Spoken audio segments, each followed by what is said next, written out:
Hey guys, sorry I can't be here today, so I'm just going to finish up the notes for you. All right, so you should really only be watching this if you've already completed the notes that you were supposed to do this weekend. If you have not completed those notes, I want you to stop, go back to the quiz on Schoology and watch it there.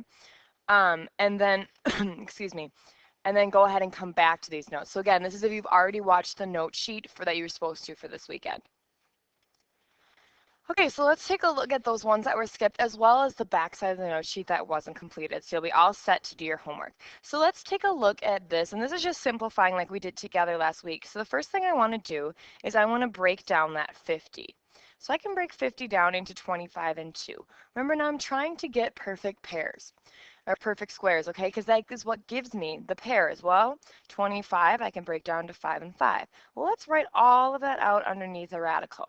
So I have 2 times 5, and then I'm going to have 4 x's. So now I'm going to go ahead and circle any pairs that I may have. So I have a pair of 5s, a pair of x's, and another pair of x's. So on the outside of the radical, I'm going to have 5 times x, and left underneath the radical is the square root of 2. So that's going to give me 5x squared and the square root of 2. So this right here, guys, is your final answer. Okay, so you should have known on your own. This is more or less for you to check your answers. Okay, so let's move on to number 4 on your note sheet. So this is, again, going to be doing some rationalizing the denominator. So the first thing I like to do is I like to split it up. So I write this as the square root of 5 over the square root of 12. Now I'm going to do some side work over here. I'm going to break down the square root of 12. And then here's what I'll tell you. I know it seems like a lot, but the earlier and more often you break it down, the smaller numbers you have to multiply by, which actually makes it easier. Okay, so 12 I can break down to 4 and 3. And then I get 2 and 2. So 12 leaves me to a pair of 2's. So then I'm going to end up having the square root of 5 over 2 times the square root of 3. So now I need to go about rationalizing the denominator. I can't have a radical in the denominator. So what I'm going to do then is multiply by the square root of 3 over itself. Okay, now when I multiply by the square root of 3 over itself, I'm not actually multiplying by anything new. It's equal to 1. The square root of 3 over the square root of 3 is equal to 1. Now, when you multiply radicals, and we're going to talk more about this on Wednesday, but when you're multiplying radicals, only multiply things that are on the inside together. So we're going to take 5 times 3, and that's 15, then divide it by 2, and then we're going to take the square root of 3 times the square root of 3, which is what gives us 3. So then we get the square root of 15 divided by 2 times 3, which is 6. So this right there is your final answer.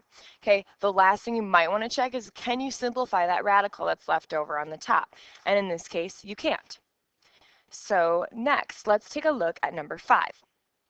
Okay, so we want to break this down. So think about it. Could you break down the square root of 21? Well, the square root of 21 just breaks into 3 and 7. So there are no pairs. So let's go ahead and simplify that out.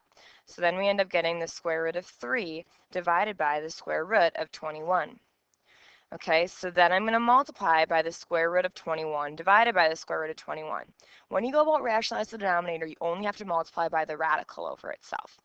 Okay, so then you get 3 times the square root of 21, and that's going to give you the square root of 63. Then when you take the square root of 21 times the square root of 21, that's just going to give you 21.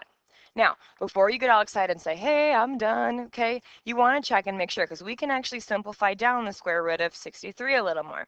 So I'm going to do that over here. So let's break down the square root of 63. That's going to give us 9 and 7, and 9 you can break down into a pair of 3's. So actually what we end up getting over here is 3 square root of 7 divided by 21. Now again, you're not quite done yet because you have to reduce that fraction. We can reduce the fraction 3 over 21 to be 1 over 7. So then I end up getting the square root of 7 over 7 as my final answer for that one. Okay, let's take a look at this next one here. So the square root of 4 over the square root of 10. Let's think about it logically, okay? So many we get caught up into looking for our pairs that we forget to look for perfect squares. Okay, the square root of 4 is a perfect square. Awesome. Okay, so ask yourself, well, what is the square root of 4? And it's 2. So I'm just going to write that as 2, but I still have this square root of 10 on the bottom. So what I'm going to do is I'm going to go ahead and I'm going to multiply by the square root of 10 divided by the square root of 10. Again, that's the same as multiplying by 1. I'm not changing the value of the problem. So I'm going to keep that 2 on the outside, and I'm going to keep the square root of 10 there. And then I'm going to divide it out. I have 10 and 10. I'm multiplying by the same radical. Square root of 10 times square root of 10 is just going to give me 10 on the bottom. Last thing I need to do here then is to simplify that radical. Or sorry, not that radical, that fraction. So we can reduce the fraction 2/10 to be 1/5. So I still have the square root of 10 over the top, and then I'm going to have 5 on the bottom. Don't get tripped up into thinking that you can take this and simplify it with this. Notice that that square root of 10, the 10 is underneath the radical. If you are inside of the radical, you cannot do anything with anything on the outside of the radical. So square root of 10 is kind of locked in there. So we can't be simplifying that 10 with a 5. It doesn't work that way. If it's in the radical, it can't associate with anything on the outside until the radical is gone. And that's something we're going to be talking about come Friday. Let's take a look at a couple more examples here. Let's take a look at number 7. Now we're going to throw in some variables. So the first thing I want to do is I want to try and simplify 8x to the third. Well, 8 I can break down to 4 and 2, and then I can break down 4 to 2 and 2. So then I'm left with 2 times 2 times 2, and then I have 3 x's. So let's go ahead and look for pairs. We have a pair here and a pair here. So left underneath the radical, I have 2x, and outside of the radical, I have 2x. So this is going to become the square root of 3, and then I'm going to have 2x times the square root of 2x, just like so. Okay, so the next thing I want to do now is I want to start rationalizing the denominator. Now I'm not going to multiply by the entire denominator. Okay, when I go through rationalizing the denominator, I'm going to just multiply by the radical itself. So then I'm going to do square root of 2x divided by square root of 2x. Okay, so then I'm going to multiply underneath the radical. I'm going to take 3 times 2, and that's going to give me 6, and then I have an x. So then I have that 2x out here. But I also have this square root of 2x times the square root of 2x. When you take the square root of 2x times the square root of 2x, that's actually just going to give you 2x. Okay, so then we have the square root of 6x. Then 2 times 2 is 4. X times x is x squared. Now again, that square root of 6x is underneath the radical, so we can't do any more simplifying. All right, so this right here is our final answer. Let's take a look at number 7. So we're going to go ahead and I'm going to, once we split that into two radicals, let's see if we can simplify 18x to the 5th down. Well, I have 9 and 2, and 9 breaks down to 3 and 3. So then I end up getting 2 times 3 times 3, and then I have 5 x's. So let's go ahead and circle the pairs. I have a pair here, and a pair here. So I have a pair of 3's, a pair of x's, and another pair of x's. So I'm going to keep that square root of 7 on the top because that can't be simplified anymore. Now I'm going to write the square root of 18x to the 5th as 3x squared, and then left underneath the radical is the square root of 2x. So if you're not sure where I got that from 18x to the 5th, take a look back at notes 1. That's why notes 1 is so important, because you really have to know it in order to be able to do any of this. So now what we're going to do is we're going to be multiplying the square root of 2x over the square root of 2x. So again, notice that I'm not multiplying by the entire bottom. I'm just multiplying by the radical. Well, 7 times 2 is going to give me 14, and then I keep that x underneath it.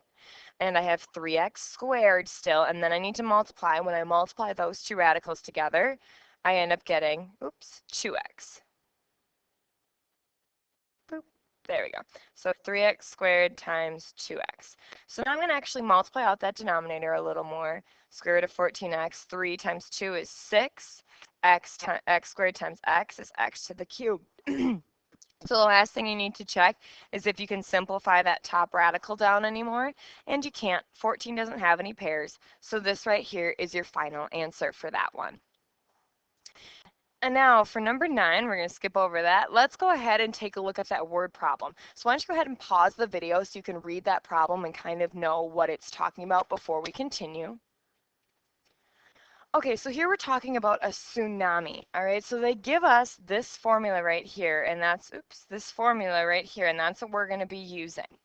Okay, so it's giving us that gravity is 9.8 meters per second. So I'm going to go ahead and plug that in.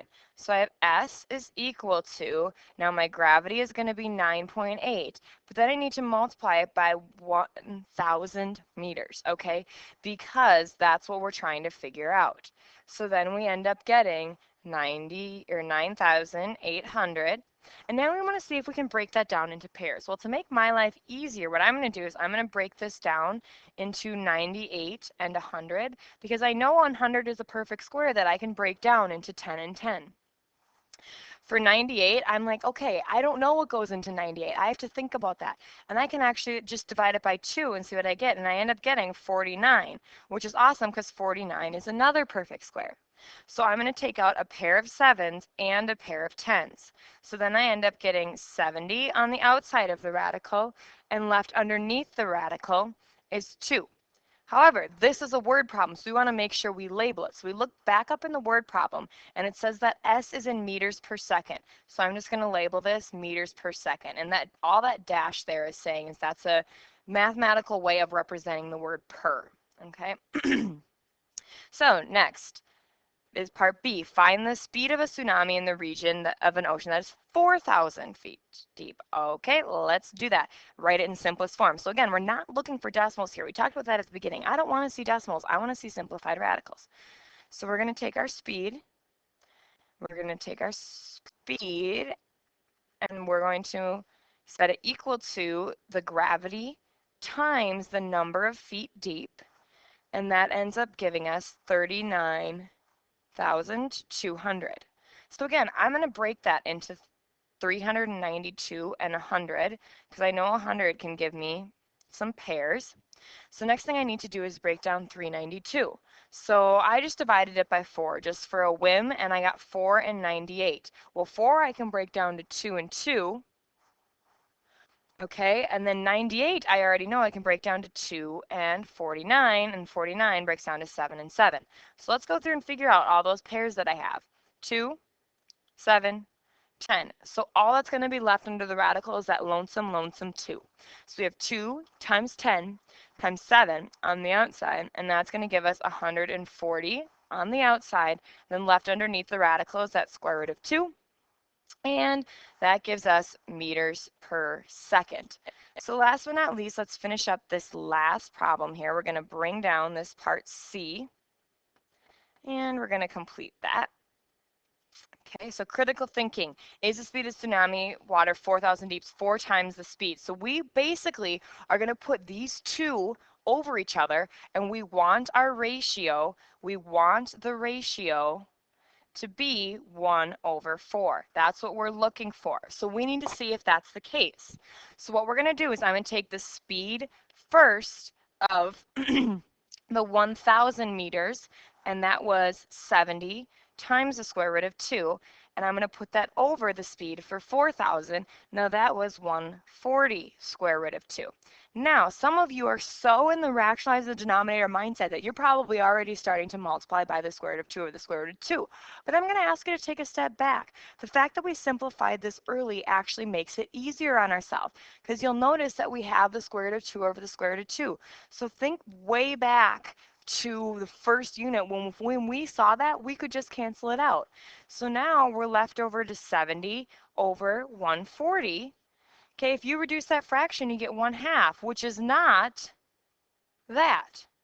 Okay, so the proportion isn't 1/4, so the speed is actually a ratio of 1 to 2. So the answer is no, because the ratio doesn't match.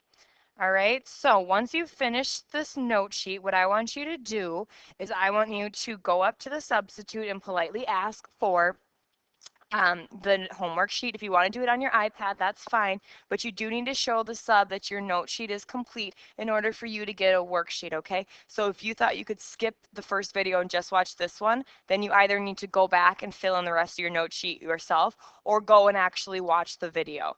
Okay, so you do need to have a complete note sheet to get the homework. I'm going to ask that you be respectful. If you finish early, just take out some missing work, okay? There is no new note video for tomorrow. We're going to talk more about rationalizing the denominator tomorrow. Be respectful to the sub. I miss you guys. I know you'll do great.